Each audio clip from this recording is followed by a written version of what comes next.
ఈరోజు మనతో పాటు ఉన్నారు యాంపీ రిజిస్టర్డ్ మ్యూచువల్ ఫండ్ డిస్ట్రిబ్యూటర్ మరియు చార్టర్డ్ వెల్త్ మేనేజర్ రమా రాజేష్ గారు. మ్యామ్తో మాట్లాడి మ్యూచువల్ ఫండ్స్ గురించి, కొత్త స్కీమ్స్ గురించి కొన్ని విషయాలు తెలుసుకుందాం. నమస్తే మ్యామ్. నమస్తే మ్యామ్, సెబీ కొత్తగా ఇంకొక స్కీమ్ తీసుకొచ్చిందని విన్నాను, ఎస్ఐఎఫ్. అసలు ఇది ఏంటంటారు? ఈ స్కీమ్ ముఖ్య ఉద్దేశం ఏంటంటారు? అసలు ఇది ఏ టైప్ ఆఫ్ ఇన్వెస్టర్స్ కి బెస్ట్ అంటారు? అసలు ఎస్ఐఎఫ్ అంటే ఏంటో కొంచెం క్లారిటీగా చెప్తారా మాకు? ఎస్, రీసెంట్ గానే సెబీ కొత్తగా ఎస్ఐఎఫ్ అని చెప్పేసి, అంటే స్పెషలైజ్డ్ ఇన్వెస్ట్మెంట్ ఫండ్ అని చెప్పేసి ఒక ఫండ్ ని రిలీజ్ చేసింది. దాని మెయిన్ ఇంటెన్షన్ ఏంటి అంటే, మనకి మ్యూచువల్ ఫండ్స్ ఉన్నాయి, అలాగే పోర్ట్ఫోలియో మేనేజ్మెంట్ సర్వీసెస్ అని రెండు ఉన్నాయి అనమాట. సో మ్యూచువల్ ఫండ్స్ లోని రీటైల్ ఇన్వెస్టర్స్ ఉంటారు, అంటే మనలాంటి వాళ్ళు ఎవరైనా మ్యూచువల్ ఫండ్స్ లో ఇన్వెస్ట్ చేసుకోవచ్చు. పిఎంఎస్కి వచ్చేటప్పటికి, పోర్ట్ఫోలియో మేనేజ్మెంట్ సర్వీసెస్కి వచ్చేటప్పటికి ఎవరైతే హై నెట్వర్త్ ఇన్వెస్టర్స్ ఉంటారో, అంటే హెచ్ఎన్ఐ అంటారు అనమాట, వీళ్ళకి మాత్రమే అవకాశం ఉండేది పిఎంఎస్లోని.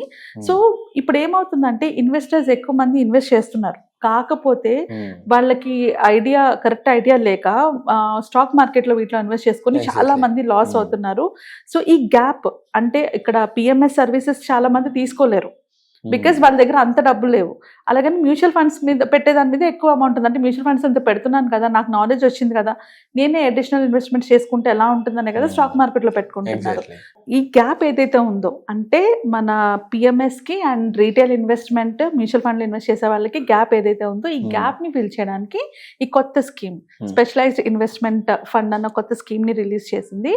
దీంట్లోని మినిమం 10 lakhs ఉన్న వాళ్ళు ఎవరైనా కూడా ఇన్వెస్ట్ చేసుకోవచ్చు.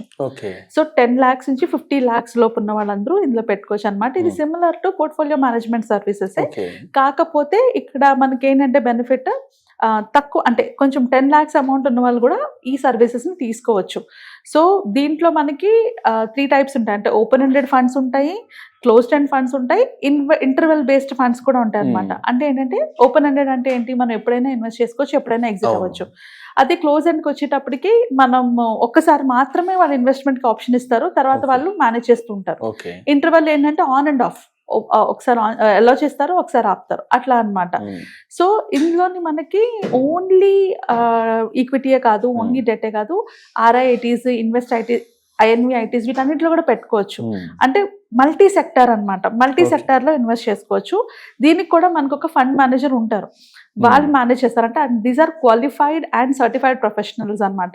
సో వీళ్ళు హ్యాండిల్ చేస్తారు. డెఫినెట్గా ఇది మ్యూచువల్ ఫండ్స్తో పోల్చుకుంటే ఎక్కువే ఎక్స్పెన్స్ రేషియో ఉంటుంది మ్యూచువల్ ఫండ్స్ తో పోల్చుకుంటే, ఎందుకంటే ఇది పర్సనలైజ్డ్ గా మనకి, అంటే అగైన్ పిఎంఎస్ లాగా పర్సనలైజ్డ్ కాదు, బట్ ఒక గ్రూప్ ఆఫ్ ప్రొఫెషనల్స్ స్పెసిఫిక్ గా దీనికోసం అంటే దీన్ని హ్యాండిల్ చేస్తూ ఉంటారు కాబట్టి. మ్యామ్, పిఎంఎస్ వచ్చేసి ఇక్కడ మినిమం ఇన్వెస్ట్మెంట్ చూసుకుంటే 50 lakhs వరకు ఉంది. అసలు ఇది ఎస్ఐఎఫ్ అనేది చూసుకుంటే ఇప్పుడు 10 lakhs వరకు ప్రొవైడ్ చేస్తున్నారు. మినిమం 10 lakhs ఇన్వెస్ట్ చేసి ప్రతి ఒక్కరికి సర్వీసెస్ అందుతున్నాయి. ఓకే, ఇది అనేది మ్యూచువల్ ఫండ్స్ లాగా లోపల ఒక ప్రోడక్ట్ వైజ్ సర్వీసెస్ అందిస్తారంటారా, లేకపోతే ఒక person wise services అందిస్తారంటారా?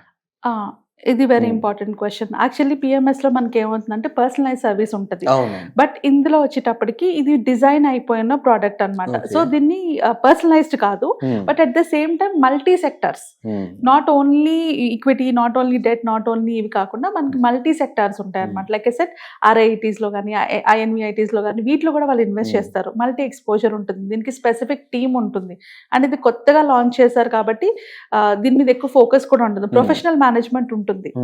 And definitely high risk compare చేసుకుంటే, మనం మ్యూచువల్ ఫండ్స్ తో కంపేర్ చేసుకుంటే హై రిస్క్. ఇది అందరి కోసం కాదు, ఇది ఎవరైతే నాకు ఇంకా ఎక్కువ రిస్క్ తీసుకోగలను అనుకుంటున్నాను, నేను ఇంకా ఎక్కువ, నాకు రిటర్న్స్ కూడా ఎక్కువ కావాలి, నేను రిస్క్ ని బేర్ చేసుకోగలను అనుకుంటున్నాను, అంటే stock market, this is specifically targeted to stock market investors అనమాట. స్టాక్ మార్కెట్ లో ఇన్వెస్ట్ చేసుకొని ఎక్కువ సంపాదించాలనుకున్న వాళ్ళు రిస్క్ తీసుకోవడానికి ఎక్కువగానే రెడీగా ఉంటారు కదా. సో అలాంటి వాళ్ళ కోసం ఇది.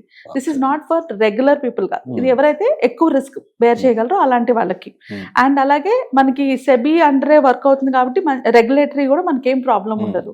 సో ఇంకా డీటెయిల్డ్ గా మనకి డీటెయిల్స్ కావాలంటే నేను లింక్ గ్రూప్ లో పెడతాను, ఎవరైనా ఇంట్రెస్ట్ ఉన్న వాళ్ళు చదువుకోవచ్చు దాని గురించి. అండ్ ఇది రీసెంట్ గానే లాంచ్ అయింది కాబట్టి ఎవరైనా అడ్వాంటేజ్ తీసుకోవాలన్నా కూడా తీసుకోవచ్చు. అండ్ మ్యామ్, ఈ ఎస్ఐఎఫ్ అనేది హై రిస్క్ అని చెప్తున్నారు కదా, ఇందులో రిటర్న్స్ అనేది ఎంతవరకు ఇస్తాను, యావరేజ్ రిటర్న్స్ అంటే ఏమన్నా ఒక ఎస్టిమేషన్ ఏమన్నా ఇచ్చారా మేము వాళ్ళు?